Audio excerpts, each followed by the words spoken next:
up, bitches? What's up? Wake up. It's morning time.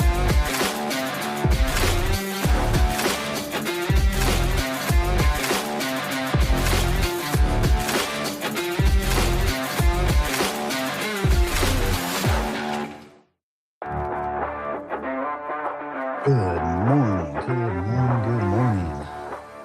What is up, everybody? How are we doing? Why can you see so much of my desk right now? Matt, what are you doing? What's up? What's up, everybody? Good morning, MP. How are you? How are you, buddy? Oz, welcome back. Good morning, sir. If I was any better, I'd be you. That's exactly what I was thinking, man. If I was any better, I'd be MP. David in the house. Good morning, sir. Reporting live from Baltimore. What you doing in Baltimore, buddy? Got a little speaking engagement? A little work out there? What's going on out there? How is it? I got my wife has some family out there. I've been there 2 or 3 times. It's a nice looking place. Got some real character. We've always had fun, but it's more about the people necessarily than the city. Sometimes the cities do make it. But definitely, my wife's got some good family out there, and we've always had a good time when we've went. So, uh, good fun memories of that place. We haven't been back in a while though. Miami, Florida over here. How's that going? How's Florida treating you? We were we've always been looking and going into Florida. My daughter, her best friend, uh we moved away and they moved away and they live out in Florida. I don't think near Miami, but somewhere over there. So she's always wanting to go and see her friend. Workshops I'm running. We're here until Friday, then off to the funeral. Gotcha. That's a good busy week for you. Um, keep your mind a little bit preoccupied. It's the best. Good. Sweet. Taught my oldest son a good lesson in being responsible for his own belongings. Forgot to double check his bag last night. Forgot his glove for the game. He had to play outfield with no glove. Needless to say, as soon as we got home, he put nice. Look at this guy saying if he were any better, he'd be me. I'm not anywhere near that level, buddy. Okay? You're on a different level than me. You should be running this show. I should be listening to you. I did the exact opposite of MP. Last night, we did not have a good night in my house. Um, so yesterday, super long meeting, just just rocked the energy right out of me. I had an agenda, only a couple items. It wasn't my meeting, it was more of my designer's meeting. But man, did we go everywhere. Man, did it take forever. Um, got a lot done and handled. So it was productive. Had a couple of curveballs and changes, which happens. Um, and the drive home was mid. It was less than stellar. Got to Brooklyn School like right as she was coming out, so that was like pretty good timing there. 'Cause at first I thought I wasn't gonna be able to get her, even though I told her I was gonna get her, and I told my wife I was gonna get her. So I didn't wanna, like, put that on my wife. And Brooklyn just jumps right in the car and is just like, "Do you have any food? I'm hungry." I'm like, "Okay." We're gonna start off with we're gonna start off with the reading from last week of, "It's not that deep. They're just hungry." So, I said, "No, I don't have any food in the car. I'm in fact starving too. Um, it's 3 o'clock and I haven't eaten anything other than some sunflower seeds." So, you know, I was already on edge. She jumps in on edge. We're going home. I told her I had some food that I was gonna make. It was like an enchilada skillet. And that's what I went home and did. Started making the food. But like halfway through it, it's like Dad, are there tomatoes in there? Are there peppers in there? I don't want that. I'm like, all right, I don't know what to tell you. Make a salad, make your own food. So yeah, food just became a thing. And then next thing I know, her and Bentley are fighting over some like silly little like thing of candy that was, what was it? Like Amy got it for Bentley, but it was found out on the label that it was a sour candy and he's not a sour fan. So then they put the wrapper back on it and the plan was to return it and get something different the next day. But then he like randomly walks in um the kitchen and there was another plan to just give it to Brooklyn, I think. I don't know. I wasn't involved in a lot of this. Next thing I know, Amy comes in, she's like, "Hey, someone took the wrapper off. Remember, we're returning this." So I'm like, "Okay, that's the thing." And then Bentley comes in and just like pulls the tag off and tears it. And we're like, "Okay, I guess we're not returning it anymore."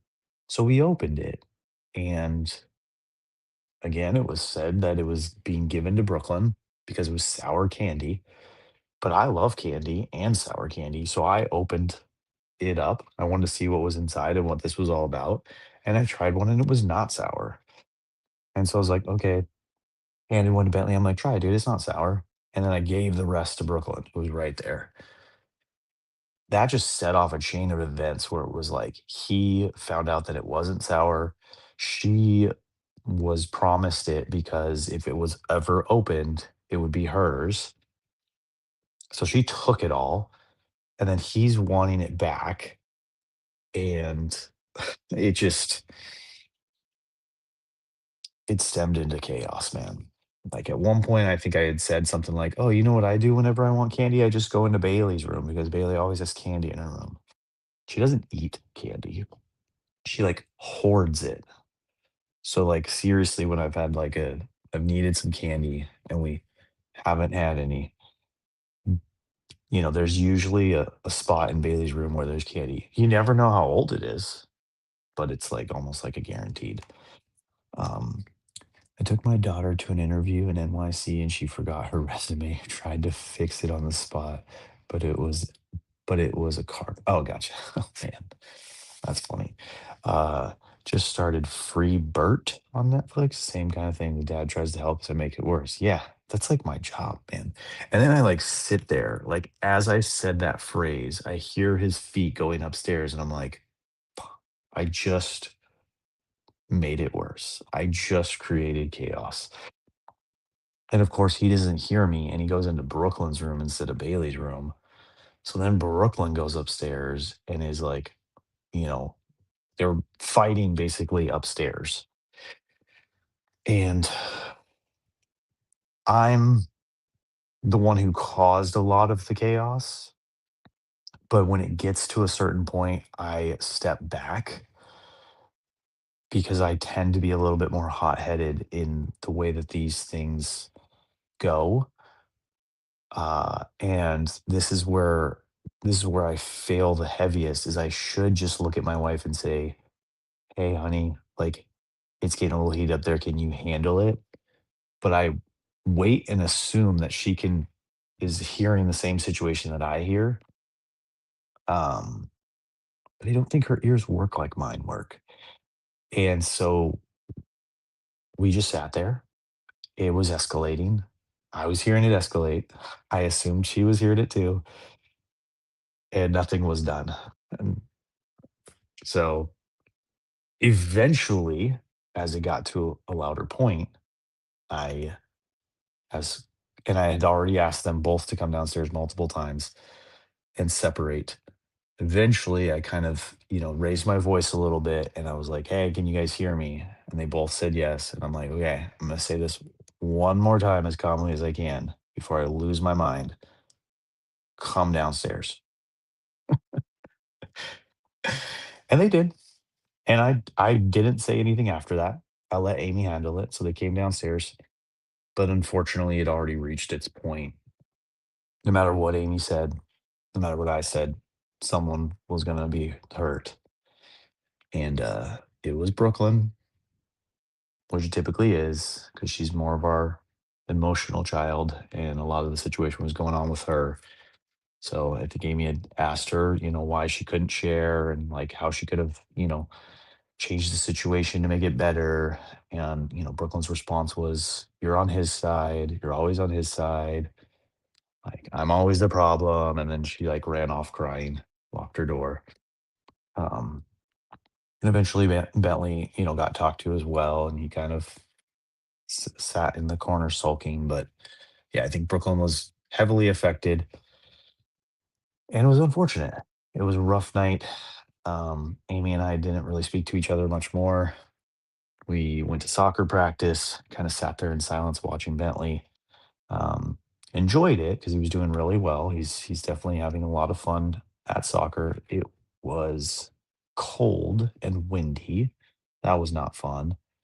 Um, but yeah, super uncomfortable rest of the night. These are conversations you cannot win. You just gotta talk through it. Yeah, I know. Hopefully, we will have some time, her and I, to speak about this,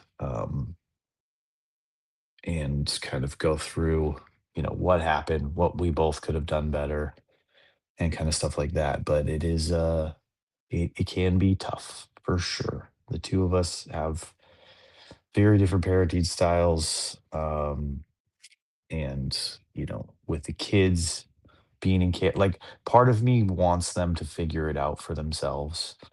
I feel like that's how I was grown up, raised. Um, I think there's a lot of value in that. I've read enough about it to know that there is, but the kids, I don't think the kids are prepared, quite as prepared for that, especially those two. They're just so fiery.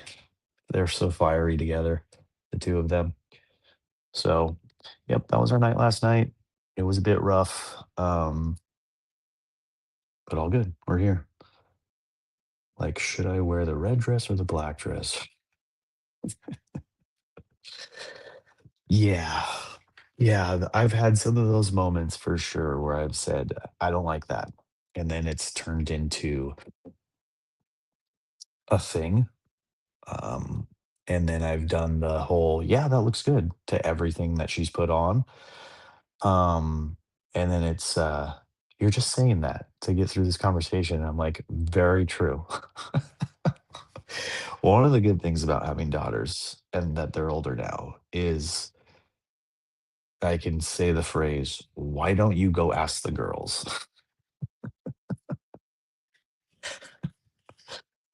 Uh, or, I just followed up with, "Honey, you look good at everything. I don't know what to tell you. I My favorite outfit is the one you can't wear to dinner tonight. It's the one that's on the floor, honey." Um, it's not always easy. No, sir. And good morning, Bukes. How are you? How are you doing? How have you been, my friend? Danger zone, right? Yep. Walking around a minefield. Babe, let's take a picture. Really?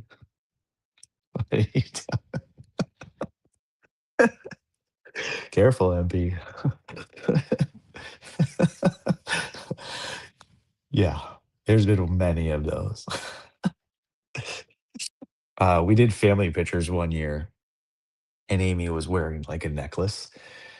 And when we were going through all the pictures, she had she'd seen that like the necklace was like off, like always off to the side. And she's just like, "Why didn't you say this?" I'm like, "Honestly, I wasn't looking at your necklace. I don't know what to tell you. I was paying attention to the photographer. I was being posed where I'm posed. Don't wear a necklace next time."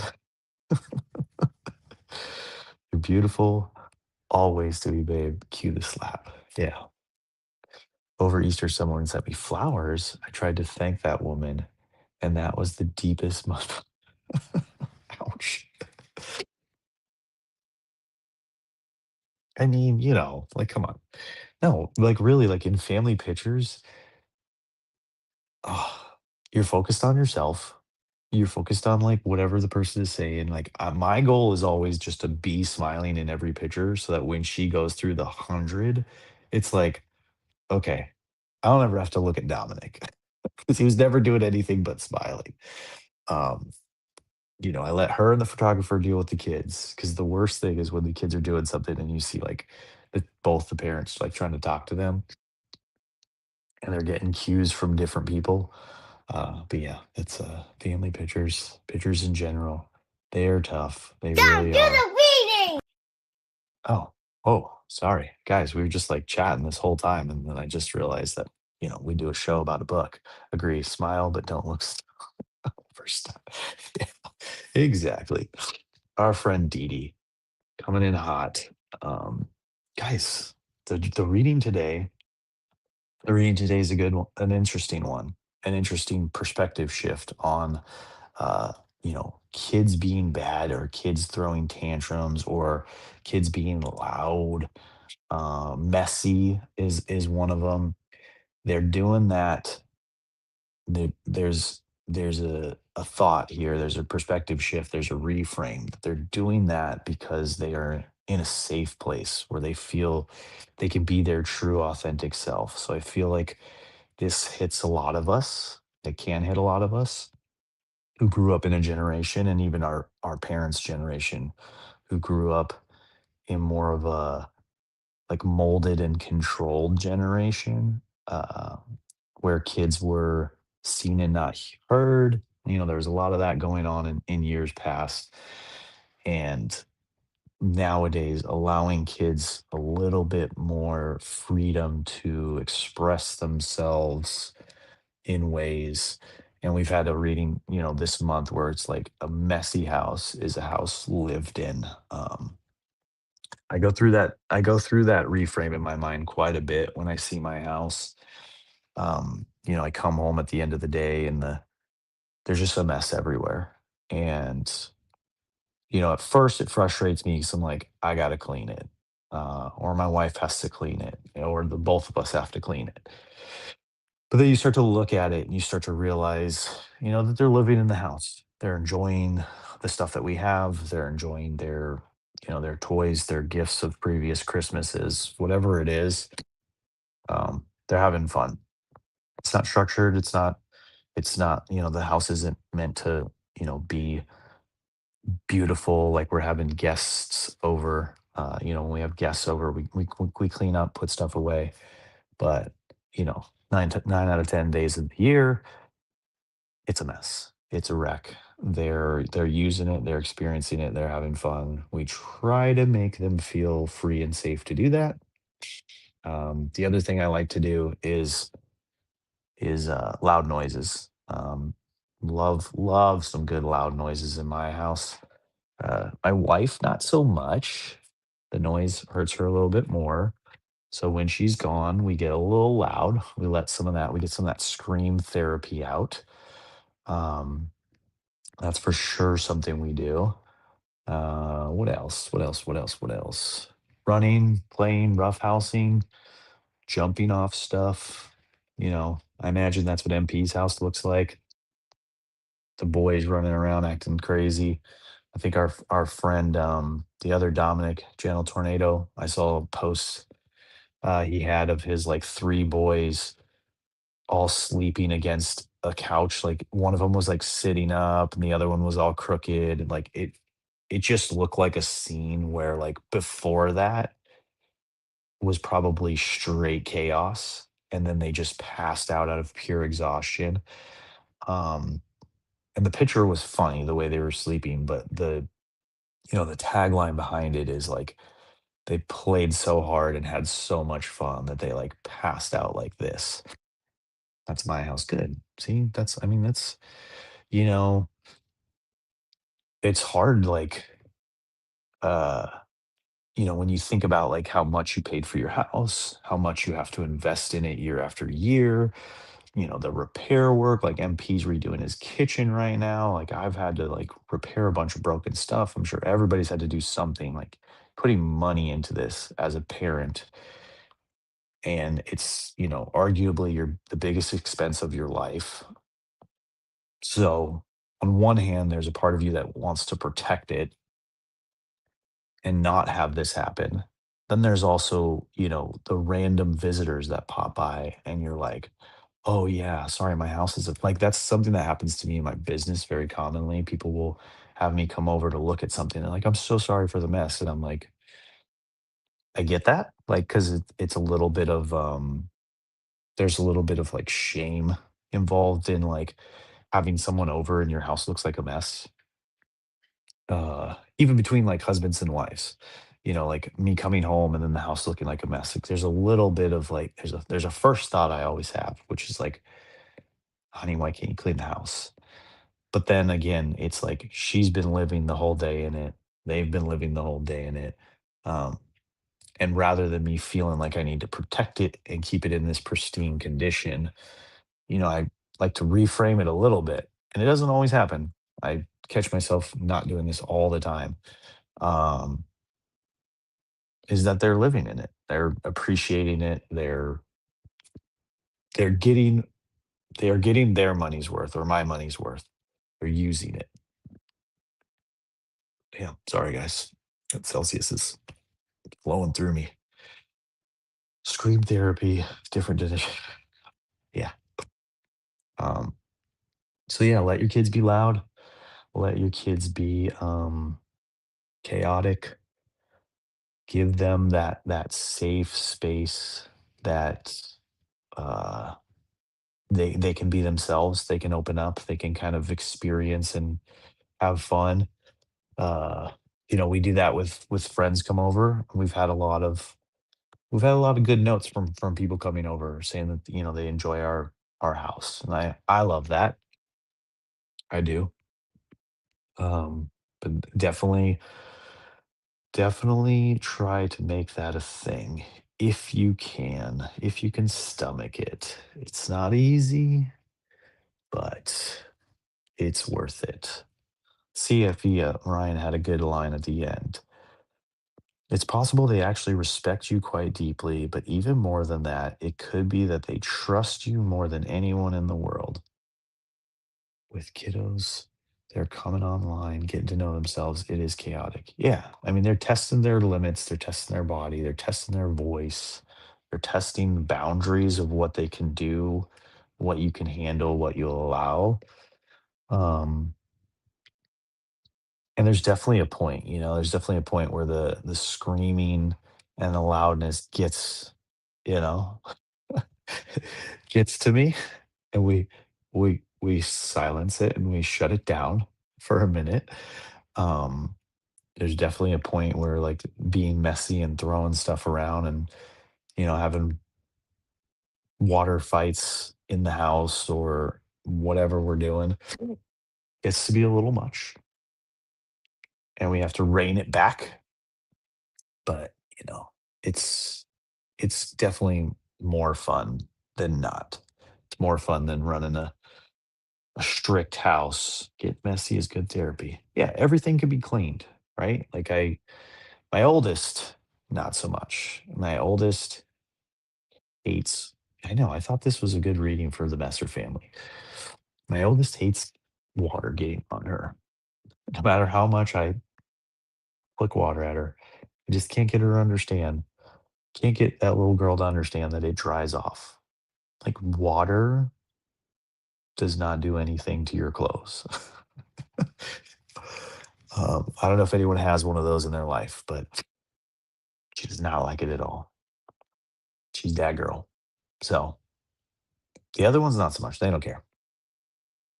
Like I love nothing more than after I wash my hands, instead of grabbing a towel, I grab my son's head and just like run my wet hands through his hair, like his hair is my towel. And then kind of like restyle his hair for him because he's got some wild hair up there. That's my favorite thing to do. And he's still young enough that he enjoys it. Eh, somewhat enjoys it. I'm laughing right now, Coach Beard. I flick water. Yeah, like I'm making food. I'm washing the dishes for them. This water, these hands, did work for them. So Just and Bailey's always right there, like her seat, like she has a seat in the kitchen, like peninsula or whatever that she likes to hang out at and eat at and scroll on her phone. That's where her backpack is, all that. Like it's like her little spot. So she's just like right, like when I turn around, she's the first thing like next to me a lot of the times. Just- She not a fan. She not a fan. Unfortunately, the girl, because you guys know she's a cheerleader and a swimmer. She got strong legs, so her kicks, man, can she kick you in the thigh? Sock fights after laundry is always a tension solver. Yeah, used to do that in my house, but we don't do that in this house because socks aren't long anymore. Like, like my son has some long socks, but like all my socks are ankle socks. But back in the day when you used to have like the long tube socks, you could really, you could really get them things going. The ankle socks don't do it. It's not as fun anymore. Roll your socks. It just becomes a ball and you just chuck it, right? That's what you're saying? Oh, it's good old dad fun. What did you do today with your dad? Well, he flicked water at me and he threw a sock at my head. But he didn't yell at me. So it was a good day. It was a good day with dad. And then we did some scream therapy. And then he went over there and grunted and did all the dishes. Oh man. All right, guys. We're here. David, enjoy your Baltimore. How is it out there? I assume you've been out there before, so got some good food. I love good food in different places. It's becoming my new thing as I become a elderly, old age fat man in training or in spirit. Um, it's definitely one of my favorite things to do is go find a place to eat. We're planning our Sedona trip next month, and it's like sunshine and on the bay, water taxi to my workshop. Oh, that's cool. Nice. The bay. Um, we're planning the Sedona trip and we're like, what are we eating? Where are we going this day? Where are we going this day? Where are we going this day? And that was like the first thing we knocked out. Like obviously the hotel, but the next thing was like, this is where we're eating Friday, this is where we're eating Saturday, this is where we're eating Sunday. So and that's all I need. I don't need to know anything else. We'll figure out all the other stuff later. Just need to know where my food is coming from. Um, all right, y'all. Have a fabulous, fabulous Wednesday. I'm hoping for a quick, short day. Yesterday was exhausting. I'm hoping for a quick, short day, hoping that it's so short that I can pop over and get my hair cut because this is this is bothering me like all get out. Look at this, guys. Look at this shit. Oh my god. That's why the hat's been on, y'all. Got a big weekend with the wife, so you know, gotta doll it up, I guess. Look at this thing in the back. What is that shit? Oh, this back. Oh my god. It's like the back of a cockatoo. Um, yeah, we'll see you guys. We'll see you guys back here. I have a long, hard day. Go on. That would be like the perfect brofit time. It just pops in. Quick short day sounds like an after dark. Uh, we're not doing those. We're not doing those. No more after darks until Ryan and Blaze return my calls and come back on the show. Um, so just spam them, guys. Just spam them for me. Text them if you got their phone numbers. Say where the fuck you at. Dom is tanking this show. He is not doing good. You guys have to come back and save him. I can hop on Friday. Let's do it, man. Let's do it. I'm down for a Friday MP and Dom session. That works for me, man. But yeah, see you guys tomorrow. Have a great day and do the reading. If you haven't already, text me. I'll send it to you. Bye, y'all.